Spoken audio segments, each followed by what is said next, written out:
여러분 안녕하십니까. 자, 오늘은 1과목 3장 기술적 분석으로 들어가도록 하겠습니다. 우리가 지난 시간까지 공부했던 기본적 분석이 그 기업이 가지고 있는 어떤 내재 가치를 파악해 보는 거라면, 기술적 분석이라는 것은 시장에서의 가치를, 그 기업이 갖고 있는 시장에서의 가치를 판단하는 그런 방법이 되겠고요. 그런 분석법이 되겠고요. 우리가 기본적 분석이라는 게 매수할 종목을 선택하는 데 있어서 도움을 주는 분석 방법이라면, 기술적 분석이라는 것은 매매하는 타이밍, 즉 언제 매수해야 되고 언제 매도를 해야 되는지를 찾아주는 그런 분석 방법이 되겠습니다. 자, 기본적 분석에서 여러분들이 외워야 될 공식들이 되게 많았단 말이에요. 그래서 막 짜증이 난 상태에서 여기로 왔단 말이죠. 근데 여기서조차도 또 막 외워야 될 게 딥담아내면 머리가 터지겠죠. 하지만 여기는 좋은 점이 뭐냐면, 여러분들은 늘 지금 업무 시간에 이런 것들을 많이, 이제 이 차트들을 많이 보고 있으니까 최대한 여러분들이 알고 있는 차트 지식을 가지고 문제를 쉽게 풀 수 있도록 제가 최선을 다해서 여러분들 눈높이에 딱 맞춰서 한번 수업을 해보도록 하겠습니다. 자, 이러한 기본적 분석의 의의는요, 우선 우리 기술적 분석의 의의는요, 보면 과거 보세요. 항상 있잖아. 이 제일 중요한 가정이 뭐냐면 바로 지속되는 추세에 따라, 이게 무슨 말이냐면요, 과거는 반복된다. 역사는 반복된다.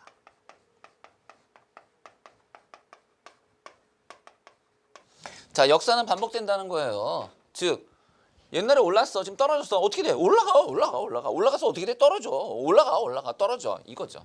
그죠? 그래서 일정하게 과거의 일정 기간의 주가와 거래량을 알면은 그걸 통해서, 자, 과거의 자료를 가지고 뭐를 예측해 볼 수 있다? 미래를 예측해 볼 수 있다라는 게 바로 기술적 분석의 의의가 되겠고요. 특히나 제가 아까 말씀드렸지만 결국 가장 유용한 건 뭐다? 뭐를 파악한다? 매매 시점을 파악하는 데 있더라라는 거죠. 그죠? 자, 모든 주식은 주가는 어떻게 움직이느냐? 자, 주가 왜 올라가죠? 사는 놈이 많아서. 왜 떨어지죠? 파는 놈이 많아서. 그거 빈거 따라서 사려는 수요와 팔려는 공급에 의해서 결정되는 것이며, 상당 기간 움직임을 지속한다라는 거죠. 그죠? 그 다음에 수요 공급의 변동은 시장의 움직임을 나타내는 도표상에, 즉 모든 사자는 사람과 팔자는 사람은요, 그 사람이, 자, 이게 무슨 작전 세력이 있건 없건 간에 상관없이 항상 어디에 나타나 있다? 그렇죠. 그래프 안에 모든 게 다 들어있다고 보는 거예요. 그죠? 그래서 그래프를 봄으로써, 그래프를 분석함으로써 우리가 이 매수 매도 세력을 분석을 해서 그 매수 매도 세력의 과거의 움직임을 통해서 미래를 예측할 수 있다. 이게 바로 기술적 분석입니다. 자, 우리 엘리어트 파동 한번 볼까요? 엘리어트 파동은 1번, 2번, 3번, 4번, 5번으로 돼 있는 거죠. 물론 이거 이제 우리 좀 이따 다시 배웁니다. 지금은 여기서 간단하게 이게 어떤 문제가 나왔었는지만 보고 갈게요.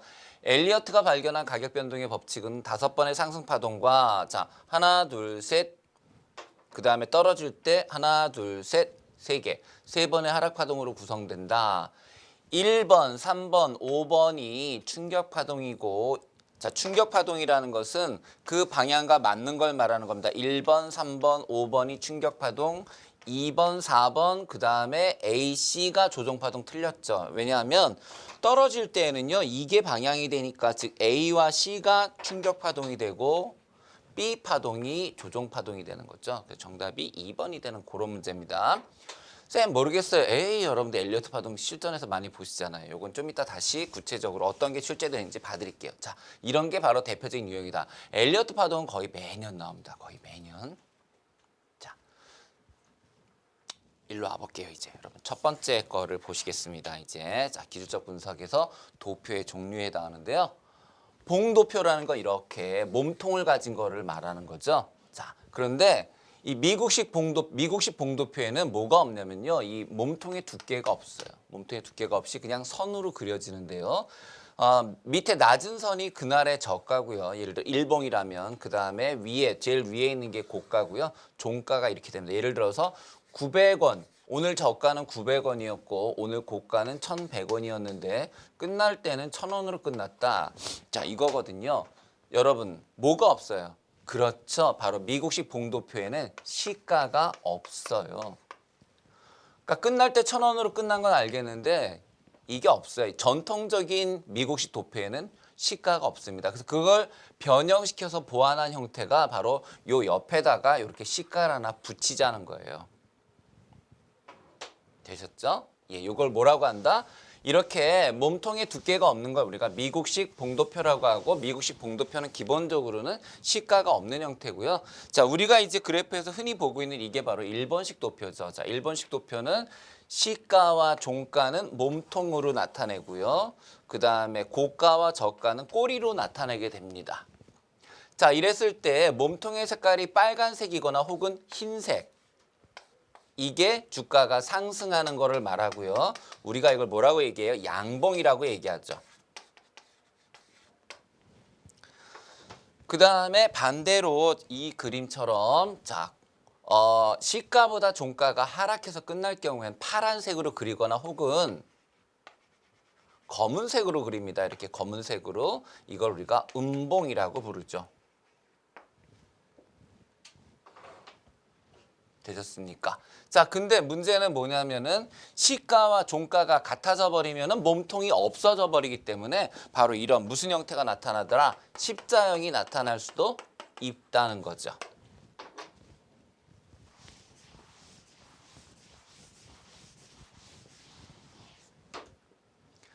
자, 그럼 문제 한번 볼게요. 기본적 분석은 주식의 내재 가치 산출을 중시해 매매 주식 선택에 활용하는 반면, 기술적 분석은 주식의 뭐를 중시해서, 자, 가치 평가를 중시하는 게 기본적 분석이라면 기술적 분석은 과거의 흐름을 관찰해서 시장 가치를 평가한다. 즉 과거 흐름 관찰이 되겠고요. 두 번째, 이것은 하루의 주가 변동을 고가, 저가, 종가, 시가의 네 가지 방법으로 구분하는데 랄랄랄랄라. 자, 일단 뭐가 들어가 있다? 시가가 들어가 있으면 전통적인 미국 차트는 아니라 그랬죠. 정답은 일본식 차트가 되겠고요. 세 번째, 매일의 주가 변동이 아니라 가격 변동의 일정한 폭을 정해놓고 기준폭 이상으로 변동할 경우에만 방향 및 크기를 점을 찍어서 나타내는 걸 우리가 점수도표라고 하는데요. 이거는 그냥 별로 출제 안 되니까 무시하셔도 되겠어요. 자, 실전 문제 한번 볼게요. 매일의 주가, 기술적 분석의 가정이 이게 진짜 제일 많이 나왔던 거예요. 이 별표 2개. 제일 많이 나왔던 거예요. 자, 첫째, 도표에 나타난 몇 가지 주가 패턴은 스스로 반복한다. 역사는 반복된다. 빙고. 두 번째, 추세 변화는 수요와 공급의 개별 요인에 의하여 결정된다. 땡. 기술적 분석은요, 반드시 모든 주가에 움직이는 수요와 공급, 즉 사는 자와 파는 자에 의해서 결정된다는 거에 따라서 수요와 공급이 인정하지 않는 게 기술적 분석입니다. 자, 상당 기간 같은 방향으로 움직이는 추세를 갖는다. 오케이, 맞습니다.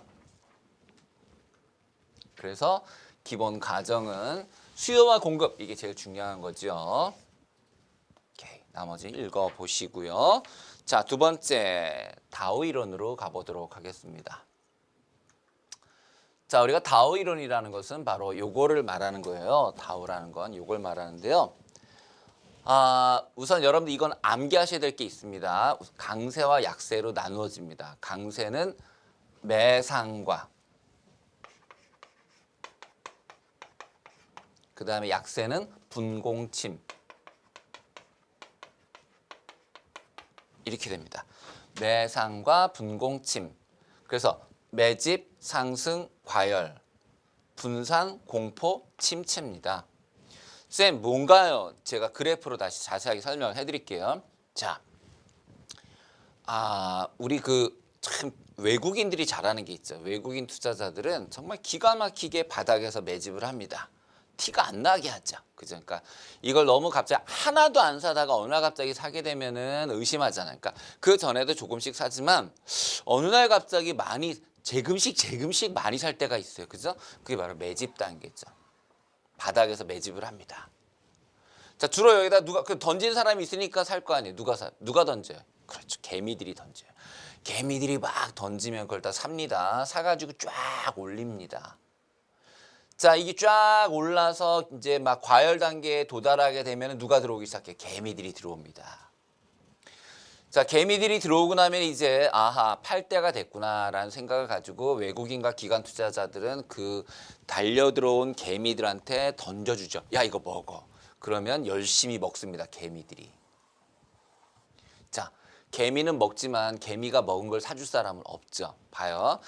싸게 산 주식을 기관 투자가들이 싸게 산 주식을 일반 투자자들이 비싸게 샀잖아요. 그럼 일반 투자자가 비싸게 산 걸 누군가 또 비싸게 사줄 사람이 있어야 되는데 있어요, 없어요? 없잖아요. 세상에는 기관 투자자하고 일반 투자자 둘밖에 없다니까요. 그러면 기관 투자자가 비싸게 산 거를 자, 일반 투자자가 비싸게 산 거를 더 사줄 사람은 없으니까 이제 뭐만 남았어요? 으악! 공포만 남죠. 그죠? 자, 그렇지만 공포 기간에도요, 개미 투자자들은 심하게 팔지는 않습니다. 왜 팔리지가 않아요? 거래가 없어서. 자, 그러다 어느 날 갑자기 거래가 활발해집니다. 주식이 잘 팔립니다. 왜? 바닥이니까. 투매가 일어나죠. 투매가. 그죠? 자, 투매가 일어나고 그러다가 이제 다시 외국인과 기관 투자자가 매집을 해서 상승시키면 다시 주식시장은 과열되고 개미들이 나타나서 이걸 또 다 주워 먹고 주워 먹은 다음에 주가 떨어지니까 공포에 빠지고 체념해서 투매하고 이런 거를 반복하게 된다라는 게 바로 다오 이론이 되겠습니다. 자, 그러면 여러분들 이제 아셔야 될 거 첫째, 이름을 외워두셔야 됩니다. 매집 상승 과열이 강세시장, 분산 공포 침체가 약세시장이라는 거 외워놓으셔야 되고요. 두 번째, 기관 투자가들은 언제 사고 개미들은 언제 사는지를 딱 세 개를 쪼개야 됩니다. 여러분 볼게요. 자, 이 중에서 기관 투자가들은 언제 사요? 그렇죠. 매집 상승 과열. 자, 이렇게 돼 있으면은요. 지금 일반적으로 기관 투자자들은 여기까지 삽니다. 여기서부터. 침체 매집 상승에서 시작해서 침체 매집 상승 시작해서 과열 분산 공포 때까지 팝니다. 자, 근데 그냥 그림으로만 보세요. 자, 비싸게 사봐야 여기서 산 거 아니에요. 그죠? 자, 근데 팔 때는 아주 꼭대기 제대로 파네요. 바닥 세 군데에서 사서 여기서 파는 거예요. 그럼 반대로 개미들은 어디서 사요? 여기서 사요. 참 재미있죠? 여기서 사요. 이렇게 비싸게 산 걸 어디서 팔아요? 여기서 팔아요. 그렇죠? 그래서 이 기관 투자가와 개미 투자자들이 정반대의 매매 동향을 보인다라는 게 바로 이 다오 이론의 핵심이에요. 그래서 여러분들 어떻게 하셔야 되냐면 자, 기관 투자자들은 언제부터 사고 침체부터 사기 시작한다. 개미들은 어디서 산다? 과열부터 산다. 황당하다. 그 다음 또 한 가지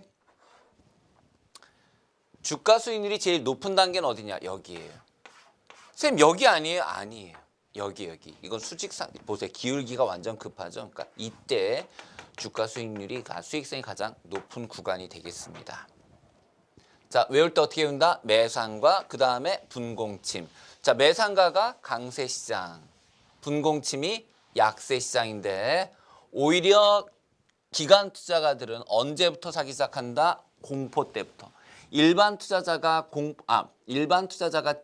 침체를 느낄 때부터 그때부터 사기 시작해서 침체, 매집, 상승 국면까지 사고 과열해선 던진다.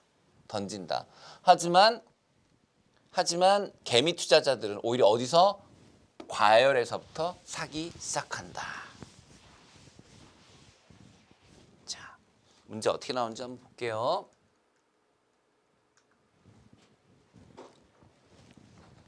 다오 이론의 일반 원칙 평균 주가는 전체 주가의 흐름을 랄랄라 반영하며 강세 약세 추세가 지속되며 보합 국면에서 자, 보합이라는 것은 멈춰 있는 거죠. 위아래 박스에서 갇혀 있다가 추세선을 이탈하면서 상향 돌파하면 뭐가 돼요? 상승 신호죠.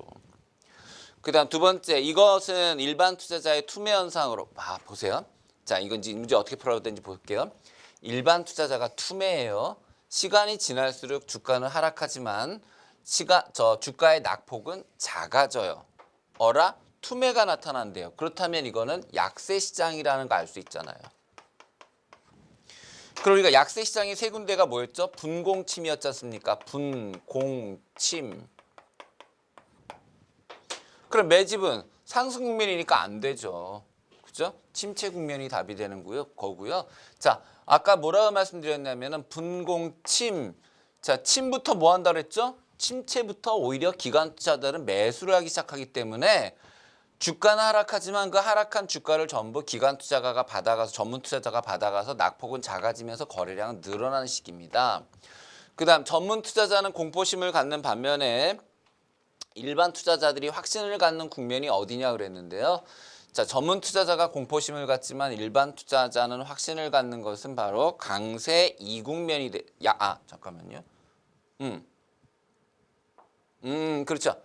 전문 투자자는 공포심을 갖지만 일반 투자자가 확신을 갖게 되는 게 바로 약세 제1국면과 2국면이 되죠. 왜냐하면 보세요. 매, 상, 과, 분, 공, 침이잖아요. 이게 강세 3개, 이게 약세 3개거든요. 그죠? 그러면은 지금 일반 투자자는 어디서부터 확신을 갖기 시작하냐면 여기 그죠? 과열 때 요때는 확신을 못 해요. 그러다가 오히려 이렇게 요 두 군데에 가게 되면은 확신을 갖게 되죠. 그죠? 그래서 분산과 공포로 들어가게 되면 오히려 확신을 갖기 때문에 정답은 1번 약세 1, 2 국면이 되고요.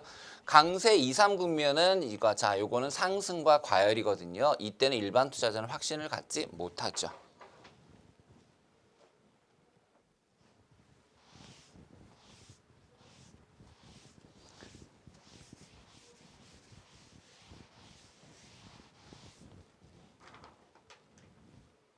자, 다우 이론의 응용 및 한계에 대한 설명으로 적절하지 못한 것 같습니다. 그랜빌은 다우 이론을 통해 전문 투자자들은 일반 투자자들과 반대의 계획을 세운다. 그래요. 전문 투자자는 강세 1, 2 국면, 약세 3 국면. 자, 강세 1, 2 국면 매집, 상승, 그다음에 약세 3 국면 침체. 즉 침체부터 사기 시작해서 매집하고 상승시키잖아요. 그죠? 자, 거기에서 공포심을 갖고 거기에서 확신을 갖고 그 다음에 강세시장 3국면 과열, 약세시장 제1, 2국면 분산 공포에서 공포심을 갖게 되는 거죠. 됐죠? 이게 답이 되죠. 틀렸죠. 세 번째, 다우 이론 주추세 역점을 두고 중기 추세는 보조 추세를 파악함으로써 큰 도움을 주지 못한다. 됐습니다. 여러분들 요거 그 매집과 분공산 그걸 잘 알아두시면 돼요. 이 주제에서는. 조금 더 설명을 드리면 우리가 요 표를 보면서 여러분 교재에 나와 이건 교재 있죠. 요 표를 보면서 이제 정리를 좀 해드릴게요. 우선 매집 국면은 자 우리가 침체 다 꺾어지고 매집 국면이 이제 돌아서는 거죠. 추세 자체가 돌아서는 거고요. 그렇지만 이때는 여전히 아직까지는요 경기는 지금 어둡습니다. 경기는 침체된 상태고요. 기관 투자자들은 확신을 가지고 매수를 시작하죠. 그렇죠? 그래서 전문 투자자의 매수가 시작되는 시기죠. 그리고 일반 투자자의 투매가 벌어지는 시기이기도 합니다. 예, 매도가 벌어지죠. 투매는 이제 아니고 뭐 그냥 매도죠, 매도. 왜냐하면 투매는 어디서 벌어지냐면 여기 침체 국면에서 벌어져요. 자, 그다음 제2 국면으로 가게 되면 여전히 경기는 아직은 어둡습니다. 그런데 슬슬 조금씩 경제가 회생하는 기미가 보이기 시작해요. 그래서 뉴스에 조금씩 한국 경제가 좋아진다라는 이런 게 나오면서 여기서 거래가 아주 급증하는 모습을 보입니다. 그러면서 가장 이 구간들 중에서 수익성이 가장 높은 구간이 바로 제2국면이 되겠고요. 자, 제3국면에 가게 되면 경기는 여전히 좋습니다. 경기는 완전히 호조입니다. 경기는 완전 호조를 보이고요. 이때 이제 일반 투자자 중에서도 초보 투자자들이 겁없이 적극 매수에 나서게 됩니다. 자, 그러다가 이쪽으로 가게 되면 이제 분산으로 가게 되면은요, 이제 슬슬 전문 투자자들은 슬슬 장에서 빠져나갑니다. 전문 투자자들은 퇴장을 하고요. 자, 이때는 특징이 뭐냐면요. 하락시마다. 자, 이게 이런 거예요. 이렇게 올라가다 빠졌단 말이에요. 근데 일반 투자자는 어떻게 생각하냐면 다시 올라갈 거야 생각해가지고요. 주가가 빠질 때마다 거래량이 무지하게 늘어납니다. 그래서 주가 하락 시에 거래량은 오히려 증가하는 기현상을 보입니다. 원래는 빠져나가야 되는데 바보들이죠. 그러니까 물타기라는 거예요. 내가 고점에 샀는데 그 미련을 가지고 계속 물타기라는 거예요. 자, 안타까운 기간이 되겠고요.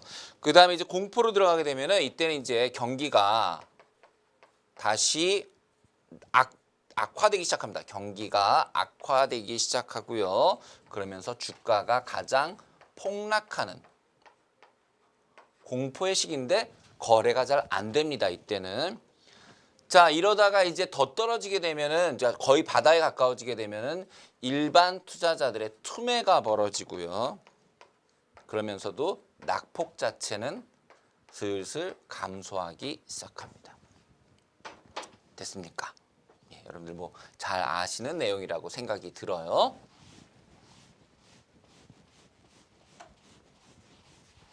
그래서 매상과 분공침 이렇게 좀 기억을 좀 잘 해주시고요. 자, 이제 엘리어트 파동으로 가보도록 할게요. 자, 엘리어트 파동은 이거 잘하는 사람들 보면 참 정말 나중에 이렇게 후행적으로 설명하는 거 보면 기가 막히죠. 와, 야, 그때 그랬어? 이거 봐, 딱딱 맞잖아. 근데 문제는 이게 그 당시에는 이게 시행되고 있는 시기에는 이게 참 알기가 힘들죠. 볼게요.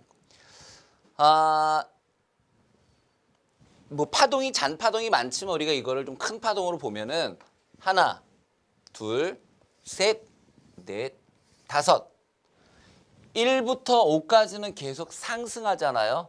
상승 파동이고요.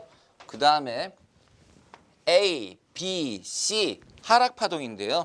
이때 상승 파동에서 같은 파동으로 움직인 것, 즉 올라가는 방향이었던 게 1, 3, 5가 되고요. 자, 어차피 A, B, C는 떨어지는 파동인데 똑같은 쪽으로, 즉 떨어지는 쪽으로 똑같았던 애들이 A와 C죠.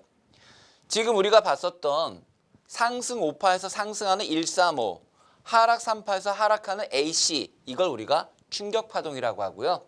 그 다음에 올라가다 쉬고 떨어지다 쉬고 요거를 우리가 조정 파동이라고 합니다. 그래서 1, 3, 5 AC가 충격 파동, 그 다음에 2, 4, B가 조정 파동이 됩니다.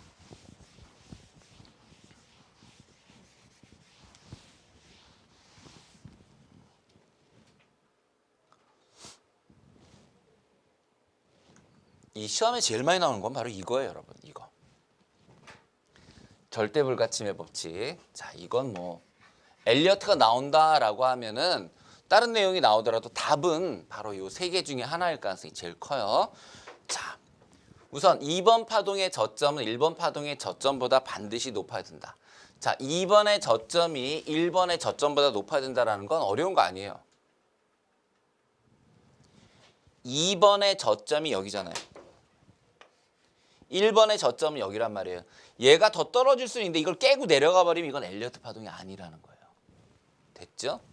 그래서 첫 번째 2번의 저점은 1번의 저점보다는 높아야 된다. 하나, 둘 떨어질 때 여기만큼 여기까지 떨어져서 안 된다. 이쯤에서 올라가야 된다 이거예요. 자, 두 번째. 3번 파동이 1, 3, 5 중 가장 짧은 파동이 될 수는 없다. 3번 파동이 1, 3, 5 중에 가장 짧은 파동이 될 수는 없다. 일반적으로 3파동이 제일 길어요. 제일 짧은 거는 1파동이에요. 근데 절대불가침은 절대로 깨서는 안 되는 것은 1, 3, 5 중에서 5가 더 클 수도 있다 이거예요. 하지만 적어도 3번이 모을 수는 없다. 제일 작을 수는 없다. 그 다음에 4번 파동의 저점은 1번 파동의 고점과 겹칠 수 없다. 즉 4번 파동의 저점이 1번보다 높아야 된다는 건데요. 쌤, 그건 또 뭐예요? 자, 4번의 저점이 1번의 고점보다는 높아야 된다는 거예요. 자, 정리 들어갑니다. 1번 뭐였죠? 1번 오케이. 2번의 저점이 1번의 저점보다 높아야 된다. 두 번째, 자, 3파동의 이 길이는 셋 중에서 가장 짧을 수 없다. 세 번째, 4파동의 저점은 1파동의 고점보다 높아야 된다. 됐습니까? 네. 이거예요, 이거. 그래서 시험지에 여러분 어떻게 나와요? 2번, 3번, 4번 요것만 여러분들이 잘 기억하시면 돼요. 2번의 저점이 1번의 고점, 2번 저점과 1번 고점. 자, 요거는 3번이 1, 3, 5 중에 제일 짧을 수 없다. 요거는 4번의 저점은 1번의 고점보다 높아야 된다. 굿. 짝짝짝. 이게 바로 엘리어트 파동에서 절대로 범할 수 없는 바로 불가침의 법칙이 되겠습니다. 아이고. 자, 1번 엘리어트 파동은 전체 움직임과 같은 방향으로 형성되는 무슨 파동과 충격 파동과 반대 방향으로 움직이는 조종 파동이 있다. 엘리어트 이론에서는 어떤 것이 가장 거래량이 많고 활발하다? 3번 파동입니다. 여러분 3번 파동. 핵심이 3번 파동입니다. 자, 틀린 거 찾아줍시다. 대파동 하나의 사이클은 소파동의 상승 5파동과 하락 3파동으로 구성된다. 이건 또 무슨 말이냐면요. 둘, 셋, 넷, 다섯 이렇게 돼 있다면 이거 자체가 하나로 이렇게 나타난다 이 얘기예요. 이렇게. 그러니까 작은 파동 5개가 한 개의 파동을 보여준다 이런 얘기입니다. 소파동의 1파동은 다시 작은 파동의 상승 5파동과 하락 3파동으로 구성이 된다. 상승 135파동과 하락 AC 파동이 충격 파동에 해당한다. 135와 AC 맞네요. 전체 시장의 움직임과 같은 방향으로 형성되는 파동이 24B다. 반대죠. 왜? 24B는 무슨 파동이에요? 조종 파동이기 때문에 반대입니다. 자, 그 다음 사케다 아저씨 만나러 갈게요. 자, 사케다상, 사케다. 자, 사케다 볼게요. 사케다 전법은 과거에는 참 많이 나왔었는데 이 사람이 일본 사람이라든지 요즘 들어서는 잘 안 나와요. 그럼 좀 알아는 두셔야 되는데요. 우선 30 그랬는데 이 공이 빌공짜입니다. 빌공짜. 그래서 여러분 이 공이라는 건 갭을 말하는 거예요. 갭. 즉, 자 이날 종가가 보세요. 이날 종가 여기서 끝났죠. 그리고 그 다음날 시작할 때 여기서 시작하죠. 요만큼 벙 떴네. 이 갭이라는 게 뭐냐면 주가가 형성이 안 된, 거래가 안 된 구간을 말해요. 이만큼 거래 안 됐잖아요. 그죠? 자, 갭이 한 번 나타났고, 2번 나타났고, 3번 나타나고, 한 번, 2번, 3번 이러면 우리가 30이라고 하는 거예요. 이런 걸 우리가 단선 30이라고 하고요. 복선 30도 있어요. 복선 30은 뭐냐면 이 일봉이 이런 식으로 나타나는 거예요. 자, 저런 일봉이 3개가 있고 이런 식으로. 이렇게 있을 때 보세요. 요 구간과 요 구간 갭 이런 거 우리가 요런 게 3개 나타나면 우리가 이런 거를 복선 30이라고 해요. 단선 30, 복선 30이 있다. 아, 여기 있네. 뭘 그린 거야? 그죠? 갭 이런 걸 복선 30이라고 합니다. 그 다음에 적산병과 흑산병이 있는데요. 자, 기억하십니까? 우리 적산병, 빨간색이 좋은 거예요? 나쁜 거예요? 좋은 거잖아요. 그죠? 저 입사할 때 막 그런 얘기 했어요. 빨간 넥타이 메고 가야 합격한다고. 왜? 빨간색 좋아하니까. 파란색은 주가 하락을 말하잖아요. 그래서 빨간색이 좋은 겁니다. 자, 그럼 빨간색이 언제 나타나는 게 좋은 거예요? 그렇죠. 주가가 이렇게 바닥을 이루고 있을 때 이 바닥에서 빨간색이 따다닥 나타나면 이거는 상승 반전을 얘기하는 거고요. 반대로 천장권에서 주가가 많이 올라갔을 때 흑산병 빠바방 나타나면 주가가 하락할 거를 나타내는 거죠.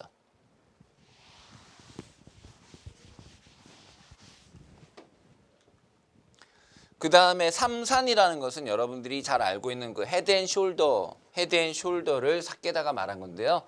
자, 이렇게 3개의 산이 있다는 거예요.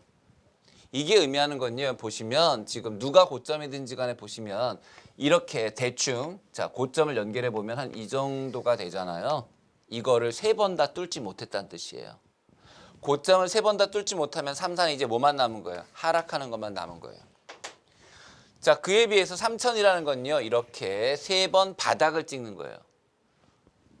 우리가 쓰리바닥 이게 이제 쓰리바닥 이렇게 3번 자 바닥을 3번 찍었지만 더 이상 떨어지지 않았다는 얘기예요. 그럼 어떻게 되는 거예요? 이거는 상승 반전할 걸 예상하는 거죠. 그죠? 그래서 삼산은 산을 3번이나 이뤘으나 올라가지 못했다면 이제 하락할 것이요. 그 다음에 바닥에서 3000이 나타났다면 바닥을 3번이나 쳤으니 이제 올라갈 것이다 라는 거예요. 그 다음 3법이라는 건요 여러분 자 이거 잘 알아주셔야 돼요. 여러분 어때요? 법 소리 들으면 어때요? 아우 힘들어. 쉬어야 되겠어. 휴식이에요. 휴식이에요. 휴식. 그래서 여러분들이 이걸 뭐라고 생각하면 되냐면 여러분들이 잘 알고 눌림목. 그죠? 눌림목. 올라가다가 조정받고 다시 올라가잖아요. 자 이렇게 올라가다 그 추세에서 잠깐 쉬는 거. 내려가다 잠깐 올라갔다 또 내려가잖아요. 잠깐 쉬는 거. 요런 걸 우리가 요런 걸 3법이라고 하는데요. 자, 이 3법은 주가가 상승할 때에는 매수 기회를 주는 것이요. 주가가 하락할 수 있을 때는 매도 기회를 주는 거다. 그죠? 그래서 주가가 팍 빠지고 있을 때 여러분들이 고객한테 전화해서 그런 얘기 하잖아요. 아, 고객님, 이거 추세는 하락 추세가 맞는 것 같은데요. 아무래도 뭐 눌림목 한번 주지 않겠습니까? 그때 한번 털고 나가시죠. 이렇게 설명하시잖아요. 그걸 다른 말로 하면 3법이 한번 나오지 않겠어요? 물론 고객이 못 알아듣겠지만 그게 바로 3법입니다. 3법. 그 3법은 휴식입니다. 휴식. 자, 이것은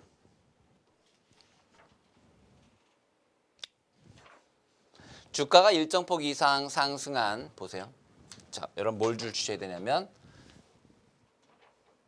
상승한 고가권에서 대량 거래를 수반한 세계 음선하는 순간 바로 이거예요.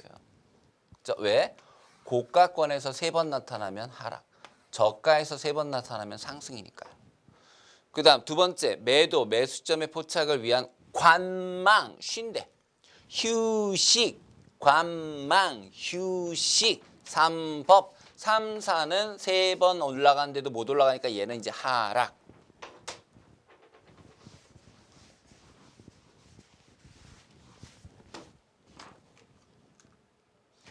다음 주 사케다 전법에 대한 설명으로 거리가 먼 것은 삼산 모형이 형성된 이후에는 주가가 대체로 하락한다.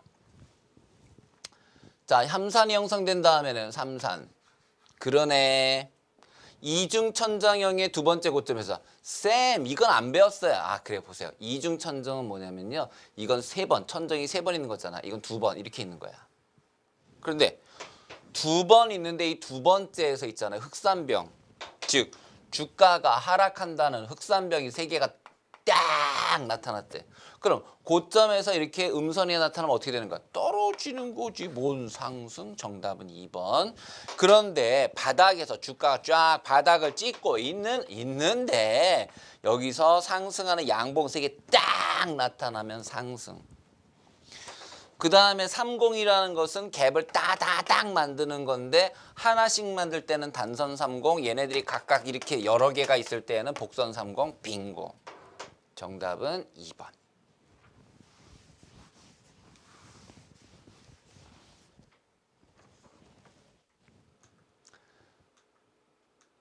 자, 그 다음 캔들 차트입니다.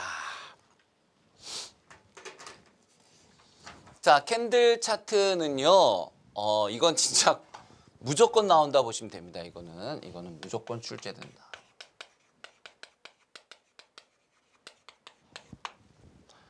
이 부분이 여러분 이게 외울 게 많아요. 이게 1과목이 여러분들 딱 시험 보자마자 딱 받게 되는 여러분 과목 순서대로 대부분 과목 순서대로 문제가 출제가 되는데 그래서 이 시작을 잘해야 되잖아요. 앞부분에서 고득점을 맞고 가야 되는데 여러분들 이제 기술적 분석은 여러분 좀 차트를 알다 보니까 우습게 알고 공부 별로 안 하고 갔다가 진짜 망하는 사람들 많아요. 여러분 조심하셔야 돼요. 특히 캔들 차트에서 여러분들 많이 망한다면 왜? 우리가 이거 보면서 이렇게 얘기 안 하거든. 자, 한번 볼게요. 우선 제가 이제 칠판에다 쓸 때 있잖아요. 이렇게 빨간색으로 하면은 이거는 우리 양봉 얘기하고요. 그 다음에 제가 이렇게 파란색을 쓰면 음봉이라고 얘기할게요. 우리 여러분 칠판에 지금 칼라로 보이지만 잘 안 보이시잖아요. 그죠? 자.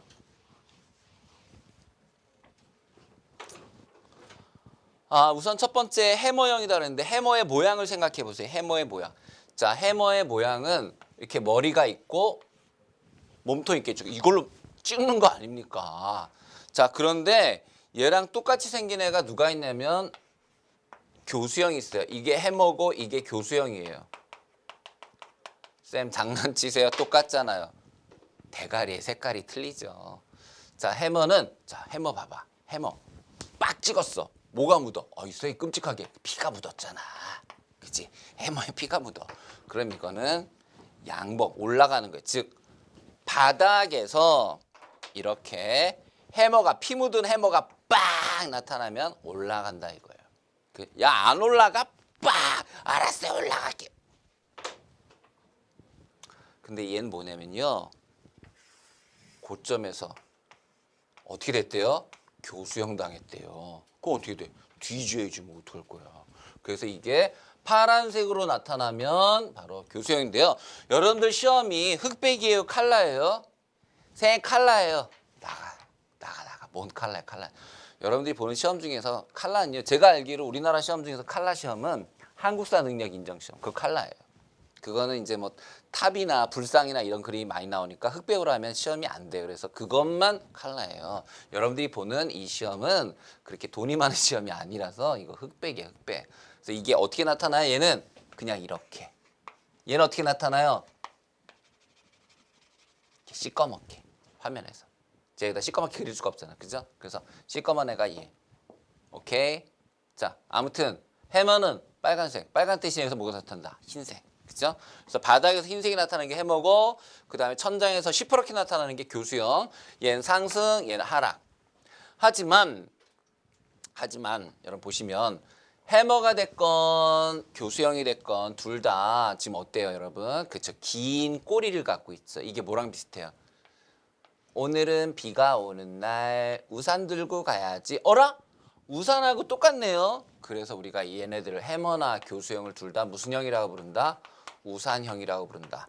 자, 우산형 중에서 올라가는 건 뭐다? 너 안 올라가. 해머로 그냥 오케이. 해머는 올라가는 거. 야, 너 이리 와. 너 다 끝났어. 너 교수형. 교수형 다음에 이제 하락하는 거. 됐죠? 자, 그럼 일단 기본적으로 우리가 하나짜리에서 캔들 차트 하나짜리에서 우산형 2개 공부했어요. 해머형과 교수형이 있어요. 자, 그 다음에 뭐 역전된 해머형과 역전된 해머형이라는 것도 있어요. 역전된 해머형이라는 건 뭐냐면요. 이게 꼬리가 달리는 게 아니라 이렇게 위로 달리는 거예요. 그렇더라도 상관없어요. 똑같아요. 해머형이 됐건 역전된 해머형이 됐건 둘 다 바닥에서 상승을 의미하고요. 그 다음에 마찬가지로 이 교수형도 거꾸로 되는 경우가 있어요. 이렇게 돼서 이게 꼬리가 안 달리고 위로 이렇게 윗꼬리가 달리는 경우가 있어요. 하지만 이것도 마찬가지로 대세는 지장을 안 준다는 거죠. 왜요? 이것도 여전히 하락형이에요. 그래서 해머형이 뒤집힌 역전된 해머형이든지 자 교수형이 뒤집힌 거 우리가 교수형이라고 하지 않고 역전된 교수형이라고 하지 않고요. 이걸 우리가 유성형이라고 그래요. 왜? 마치 이렇게 떨어지는 별과 같다 이거죠. 떨어지는 별과 같다. 그래서 우리가 이거를 교수형이라 역전된 교수형이라고 안 하고 이거를 우리가 유성형이라고 하는데요. 유성형 이름 자체에 벌써 떨어지는구나 생각하시면 됩니다. 자, 우리 4개 공부했습니다. 우선 우산형이라는 것은 꼬리가 긴 걸 말한다. 그래서 일반적으로 그냥 밑에 꼬리를 가지고 해머형과 교수형이 있고요. 그다음에 그거 뒤집어져서 윗꼬리가 달린 형태를 역전된 해머형 또는 유성형이라고 하는데 이 4가지는 전부 우산형에 속합니다. 됐죠? 자, 그 다음에 우리가 이제 상승사빠와 하락사빠 볼게요. 상승사빠와 하락사빠는요, 어떤 식으로 구별하셔야 되냐면, 우리가 해머형의 경우에, 자, 교수형의 경우에, 몸통은 짧고요. 그러니까 요 길이가 짧고요. 꼬리가 길어요. 그죠? 그래서 긴 꼬리가 특징이에요. 그런데 삿바는요, 몸통이 길고요. 꼬리가 짧아요. 이해되세요? 그래서 꼬리가 긴 게 마치 우산같이 된 거고요. 자, 이거는 씨름 선수가 씨름하듯이 삿바를 메고 씨름하듯이 요렇게 몸통이 긴 게 삿바형이에요. 됐죠? 삿바. 그냥 이거 핫바가 생기죠. 핫바가 생기기도 했잖아. 그래서 파란색으로 고점에서 나타나면 하락삿바형, 그 다음에 빨간색으로 바닥에서 나타나면 상승 삿바형이 되고요. 자, 2개의 차이점은 꼬리가 기냐 짧으냐, 몸통이 기냐 짧으냐를 가지고 구별한다라는 거. 됐습니까? 자, 그 외에 지금 하나짜리에 또 뭐가 있냐면 십자형. 우리 책에 있죠? 자, 십자형이라는 거 이렇게 시가와 종가가 같고 고가와 저가가 존재하는 거죠. 자, 요런 형태도 하나가, 요거는 딱 지금 매수 세력과 매도 세력이 일치하는 것으로서 요게 정말 딱 균형을 이루고 있는 상태를 말하죠. 그러니까 요거는 만약에 고점에서는 하락할 것이요. 이게 저점에서 나타나면 상승하는 모습이 되는 거죠. 요걸 이제 조금 더 요게 요렇게 되지 않고 이게 더 위아래가 길게 되는 형태가 있고요. 자, 이건 별로 안 나오고요. 요거 알아두셔야 돼요. 요걸 우리가 비석 십자형이라고 하거든요. 비석 십자형. 이건 뭐냐면 시가와 종가와 그 다음에 저가가 같고요. 고가가 올라가 있는 거예요. 그러니까 시작할 때는 1,000원으로 시작했는데 1,100원까지 올라갔다가 다시 떨어져서 1,000원으로 끝나는 거죠. 그래서 시가, 종가, 저가가 같은 형태를 우리가 비석 십자형이라고 하는데 이게 만약에 고점에서 나타났다. 그럼 이거는 하락형을 보여주는 거죠. 되셨죠? 자, 지금 우리가 봤었던 이 형태들이 다 뭐예요? 그렇죠. 이 형태들이 몽땅 캔들 차트 하나짜리입니다. 자, 다시요. 캔들 차트 하나짜리 정리해 보면요. 우산형이 있었어요. 우산형이라는 것은 꼬리가 긴 거 말하는 거예요. 뭐가 있었죠? 해머형, 교수형, 역전된 해머, 유성형. 그 다음에 삿바 있었어요. 자, 삿바 바닥에서 올라가는 거 상승 압박, 떨어지는 거 하락 삿바. 콜 잘하셨고, 그 다음에 십자가가 있었고, 십자 있었고, 비석 십자가 있었다. 됐어요. 자, 그 다음.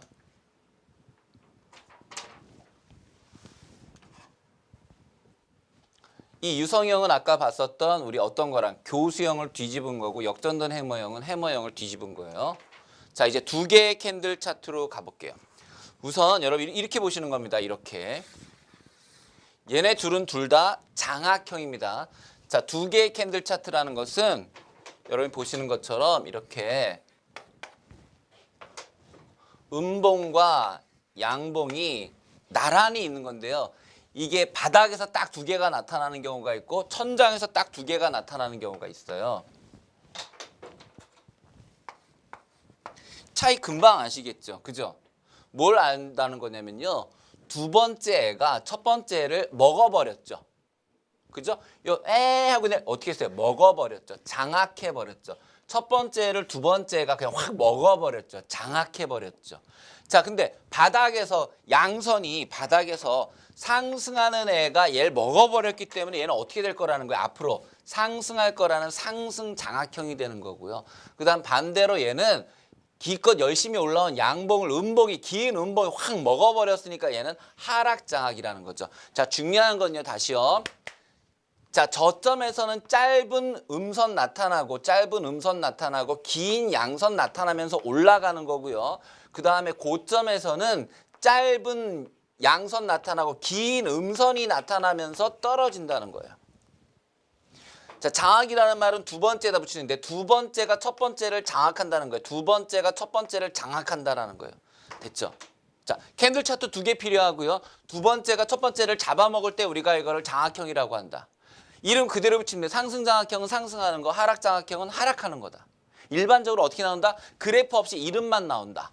그럼 여러분들 장악이라는 말이 나오면 장악해야 되면은 두 개가 필요하다. 조그만 놈을 큰 놈이 먹어야 된다. 됐죠? 바닥에 나타나면 올라갈 거다. 상승 장악이다. 천장에서 나타나면 떨어질 거다. 하락 장악이다. 됐죠? 두 번째. 자, 이번에는 이제 우리가 먹구름형과 관통형을 볼 텐데요. 자, 먹구름형과 관통형. 이거 둘 다 여러분 관통이에요. 일단 중요한 것은 둘 다 관통입니다. 둘 다 관통인데 차이점은 먹구름은 올라가다 떨어지는 상승 장세고 관통형은 떨어지다 올라가는 이런 모양을 보여주고 있는 건데요. 자, 우선 여러분들 이 캔들 차트 모양만 잘 봐야 되는데 보세요. 자, 여러분들 이 파란색은 잘 보이니까 제가 이것만 그려드릴게요. 어때요? 누가 누굴 잡아먹었어요? 못 잡아먹었죠. 중요한 게 그거예요. 못 잡아먹었어요. 어느 한쪽도 우월하게 크지가 않아요. 그러면서 얘네들이 자, 내가 총 쏴볼게요. 여기서 총 땅, 빵야, 으악 뒤졌어 맞고. 근데 뚫고 또 누구도 맞아. 으악 얘도 뒤졌어. 어라 선생님 총알 하나가 두 명을 그거야. 그거.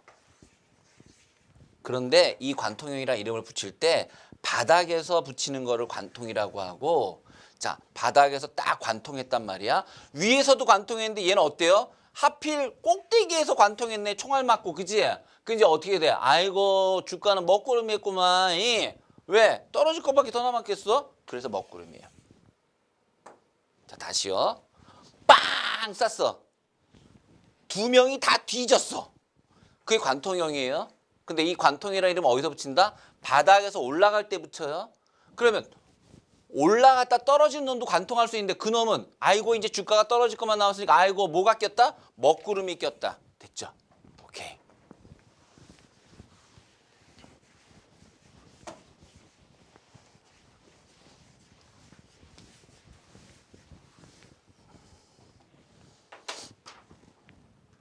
자, 그 다음에 요번엔요 잉태형이에요. 잉태형.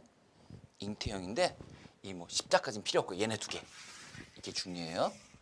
자, 잉태는 엄마가 애를 임신하는 거 아니에요. 그죠? 자, 봐요. 엄마가 애를 임신했어. 이 엄마가 애를 임신한겨. 자, 근데 보니까 바닥에서 음봉이 양봉을 임신했어. 그죠? 음봉이 양봉을 임신했어. 자, 그러면은 여기는 지금 음봉이 더 크긴 하지만 그 다음 해에 요 안에 쏙 들어가는, 자 보세요. 범위가 이만큼이었는데 요 안에 쏙 들어가는 요런 귀여운 아기가 태어나면 이건 뭐다? 뭐를 잉태한 거다? 상승을 잉태한 거다 이거예요. 상승을 잉태한 거다. 그 다음 반대로 자 양봉이 기분 좋게 나타났지만 갑자기 그 사이에 그 다음에 뭐가 나타난다? 요 안에 요 뱃속에 쏙 들어가는 요런 조그마한 음봉 하나 나타나면 그 다음에 줄줄이 나타날 거다. 하락을 잉태한 거다 이거예요. 됐죠? 그래서 긴 음봉 다음에 요 안에 쏙 들어가는 양봉, 긴 양봉 다음에 이 안에 쏙 들어가는 음봉, 요건 전부 그것들을 자 바닥에선 상승을 잉태한 것이요, 여기서는 하락을 잉태한 것이다. 됐어요? 아까 우리 장악형 거꾸로 보셔야 돼요. 장악형은 아까 상승 장악형은 어떤 식으로 나타나는 거였냐면은 조그만한 음봉이 나타나고 그 조그만 음봉을 긴 양봉이 그냥 장악해 버렸잖아요.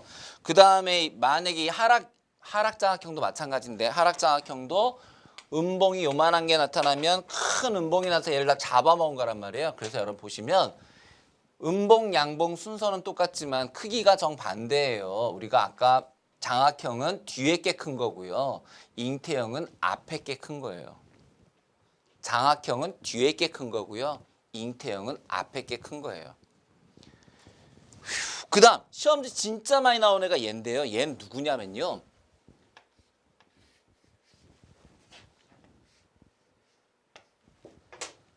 자, 얘 음봉이죠. 음봉이니까 이만큼 떨어졌다는 거죠. 얘는 양봉이니까 이만큼 올라간 거죠. 근데 보세요. 자, 결국 이게 종가고 얘가 종가잖아요. 그러면 파란색의 종가와 빨간색의 종가가 어때요? 같아요. 자, 여기도 볼게요. 자, 얘 이만큼 올라가서 여기서 끝났죠? 얘는 이만큼 내려가서 여기서 끝났죠? 자, 어때요? 종가가 같아요. 그죠? 그래서 얘는 종가가 같아지면서 상승 반격이 일어나는 거고요. 얘는 종가 같아지면서 하락 반격이 일어나는 거예요.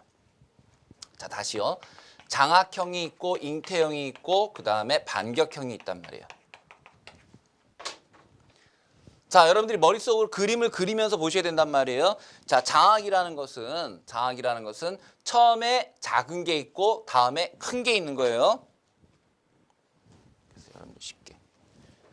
처음에 작은 게 있고 다음에 큰 게 있는 거예요. 이런 거 이런 거. 이게 장악형이에요. 그 다음에 잉태형은 반대로 처음에 큰 게 있고 자 엄마가 누구를 임신해야 돼? 아기를 임신해야 돼요. 그 다음에 세 번째 반격형은 자 이렇게 있으면 이걸 그릴 거면 이렇게 들어있지. 자 이렇게 올라갔는데 그 다음에 뭐가? 이렇지. 오케이. 자 이렇게 올라간 양봉과 떨어지는 음봉이 뭐가 같아지면서 종가가 같아지는 거예요.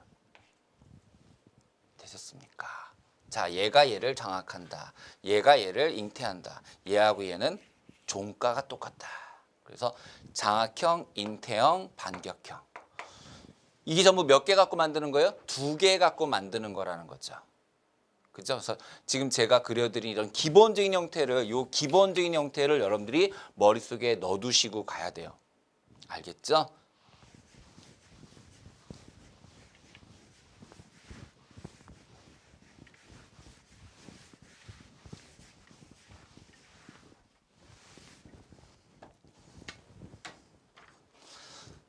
자, 그 다음에 이제 세 개의 캔들 차트인데요. 사실 이 세 개의 캔들 차트는 이름만 알아두셔도 됩니다. 별형이라 그랬는데 별형이 결국 샛별형과 석별형이니까 이렇게 있는 거고요. 그 다음에 까마귀가 있는 거거든요. 별별 까마귀 그렇게 알아두시면 돼요. 자, 세 개에는 뭐가 있다고요? 별별 까마귀. 오케이. 자, 그러면 지금 보시면요. 얘는 어디 갔어요? 우리가 얘가 얘를 관통하잖아요. 얘가 얘를 이렇게 관통하죠. 그죠? 자, 얘가 얘를 관통이니까 이렇게 되는 거죠. 자, 누가 누굴 장악하는 게 아니라 이렇게 관통하잖아요. 자, 관통하는데 고기 사이에 하나가 더 낀 거예요. 여기도 마찬가지예요. 이렇게 서로 관통하는데 거기 사이에 하나가 더 낀 거예요. 그래서 샛별형 그러면 이름 어때요? 귀엽죠? 상승전환. 석별 그러면 오랫동안 아이고 떨어지네. 하락전환. 그죠? 샛별이니까 올라간다. 석별이니까 떨어진다는 거고요. 까마귀 어때요? 이름 기분이 좋아요, 나빠요? 나쁘죠? 떨어지는 거예요. 까마귀 쉐기. 까마귀 쉐기. 그지? 까마귀 쉐기 떨어지는 거예요. 석별 안녕. 샛별 올라가는 거. 별별 까마귀는 뭐요? 별별 까마귀는 상승이에요. 자, 다시 한번 다시 한번. 자, 이건 무조건 나오는 거니까 한 문제. 자, 한 문제 오늘 꼭 맞춥시다. 여러분, 딴 데 공부하려고 그러지 말고요. 압니다. 자, 보세요. 다시. 자, 우리가 캔들 차트 할 때 뭐가 있었죠? 그렇지. 우산 있었고, 그 다음에 삿바 있었지. 우산 있었고, 삿바 있었고, 그리고 십자가. 이렇게 세 개. 우산, 삿바, 십자가요. 자, 우산을 쓰고 십자가를 바라보면 삿발 딱 잡는 거야. 우산을 쓰고 십자가를 보면서 삿발 딱 잡는 거야. 근데 우산에 다시 뭐가 있냐면은 해머가 있었고 교수가 있었단 말이야. 해머로 딱 쳐. 올라가라고. 그지? 해머로 딱 쳤더니 막 올라가. 교수형 뒤졌어. 그죠? 그 다음에 삿바도 상승 삿바가 있고 하락 삿바가 있는데 여러분들 우산형과 삿바형의 차이점 꼬리가 길면 우산형, 몸통이 길면 삿바형. 그 다음에 같으면 십자형. 오케이. 유성형은 아까 뭐라 그랬어요? 그렇죠. 유성형은 교수형이 뒤집혀진 거고 하락하는 거고 그 다음에 역전도는 해머형은 해머형이 뒤집혀진 거다. 어쨌든 해머니까 아이고 그림 잘 나오네. 자, 어쨌든 해머니까 얘는 올라간다. 유성 떨어지는 별이니까 떨어진다. 오케이. 그 다음 두 개의 캔들 차트입니다. 자, 두 개의 캔들 차트는 자, 잘 보이죠? 두 개의 캔들 차트 보세요. 뒤에 있는 놈이 앞에 있는 놈을 장악했죠. 근데 빨간색이 장악했으니까 상승 장악. 그 다음에 천장권에서 보시면 자, 얘는 올라가는 놈을 떨어진 놈이 장악했죠. 하락 장악. 자, 그 다음에 얘를 보면은 어때요? 장악하지 못하고 총알이 관통했죠. 관통형. 근데 이게 떨어지는 관통이죠. 떨어지는 관통은 뭐라 부른다? 아, 주가에 먹구름이 꼈구나. 그렇지만 바닥에서 이렇게 나타나면 아, 관통했지만 올라가겠구나. 이걸 그냥 관통형이라고 부르는 거죠. 그래서 먹구름, 관통 전부 관통형이죠. 사실은 관통형. 근데 그게 천장권에서 하락을 암시하면 먹구름이라고 얘기하고 바닥에서 상승을 예고하면 관통형이라고 부르는 거죠. 그 다음 자, 상승 잉태는 어때요? 첫 번째가 두 번째를 임신한 거죠. 첫 번째가 두 번째를 임신한 거죠. 자, 그에 비해 상승 반격형은 여러분 첫째 날 그러니까 여기 반전될 때 음봉의 종가와 양봉의 종가가 같은 거. 천장권에서 양봉의 종가와 음봉의 종가가 같은 거. 이게 뭐다? 반격형이다. 그 다음 세 개의 캔들 차트는 우선 외우자 그랬죠. 별별 까마귀. 별 까마귀. 자, 샛별형은 올라가는 거. 석별형은 하락하는 거. 까마귀, 재수없는 까마귀, 하락하는 거. 됐죠? 이게 별별 까마귀입니다. 자, 그럼 이제 문제 풀 수 있나 볼까요, 여러분들이? 이렇게까지 목 아프게 설명해 드렸는데 모르겠어요? 나가. 자, 농담입니다. 나가시면 어떻게 해요? 끝까지 열심히 하셔야 됩니다. 자, 이게 여러분 시험 보고 나면 다 보고되잖아. 이거 여러분 업무 보고 시간에다 임원진에 보고됩니다. 우리 회사에서 몇 명 시험 봤는데 뭐 몇 명 합격하고 몇 명 떨어졌다. 그럼 임원들이 뭐라고 했어? 에? 떨어진 놈이 있어? 명단 불러봐요. 영업일부 김모모 씨. 개망신. 은미. 진짜 개망신. 여러분 꼭 다셔야 됩니다. 지금 힘들어도 꾹 참고 이제 시작이잖아요, 여러분. 오늘 이거 딱 요 3과목 끝나면 요 3장 끝나면 1과목 끝나는 거잖아요, 여러분. 4과목 중에 1과목 딱 끝나는 거란 말이에요. 자, 기분 좋게 빨리빨리 문제 풀어 볼게요. 3개 이상의 캔들 차트 끝났지. 왜? 별별 까마귀. 뭐야? 반격형, 반격형. 자, 반격형은 양봉의 종가와 음봉의 종가가 서로 일치하는 것으로서 시가 무슨 시가요? 종가. 전일 종가와 당일 종가가 일치하는 것. 그 다음에 교수형과 유성형은 자, 교수형, 유성형 나 어때요? 떨어져 너. 뒤졌어, 떨어졌어, 하락하겠지. 이런 걸 틀려버리면. 다음. 캔들 차트 분석에 대한 설명으로 옳은 것은 그랬습니다. 자, 유성형은 하락 국면에서 상승 전환 신호를 나타낸다. 자, 유성형이요? 미친 거 아닙니까? 유성형 떨어지는 건데요. 그 다음에 장악형은 3개. 장악형은 장악형은 첫 번째 것이 작고 이 두 번째가 급락에 커서 이걸 확 다 장악해 버리는 거죠. 2개지. 3개는 별별 까마귀. 우산형은 우산형은 몸통이 길고 그라지. 아이고 이게 몸통은 짧고 꼬리가 길어야지. 바뀌었네.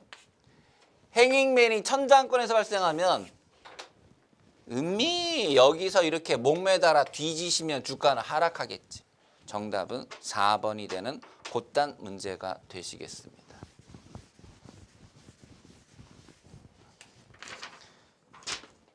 됐죠? 오케이. 자, 여기까지 해서 우리가 이제 기본적인 형태가 끝났고 차트 분석이 끝났고요. 다음 시간부터는 우리가 추세 분석 들어가서요. 요거는 우리가 이제 보시면 남아있는 게 추세 분석, 패턴 분석, 그리고 지표예요. 이렇게 남아있고요. 여러분들이 많이 잘 아는 내용들인데 제가 말씀드렸지만 잘 아니까 그냥 딱 넘어갔다가는 시험장에서 당황하시게 된다는 거죠. 여러분들이 알고 있는 지식과 시험에 나오는 건 다르니까요. 제가 설명해 드리는 부분 위주로 잘 정리를 좀 해두십시오. 복습할 필요는 없잖아요. 여러분들 바로바로 제가 암기할 수 있도록 해드리니까. 그죠? 그래서 이렇게 해서 수업 시간에만 잘 들으시면 된다는 거고요. 또 한 가지 제가 첫 시간에도 설명해 드렸던 것 같은데 항상 이 인터넷 강의라는 건요. 여러분 내일 내가 회사 가서 복습해야지 말도 안 되는 소리 하지 마시고요. 컴퓨터를 끄자마자 그 즉시 내가 만약에 50분 수업을 들었다. 제가 지금 보통 40분에서 50분 사이로 수업을 해드리는데 40분에서 50분짜리 복습하는 데는 20분이면 충분합니다. 여러분들이 만약에 2강을 들었다 그러면 50분에서 1시간이면 충분합니다. 너무 힘든 거 알고 너무 괴로운 거 알지만 여러분들이 딱 덮자마자 그 즉시 복습을 해야지 여러분들이 합격할 수 있다는 거 아시겠죠?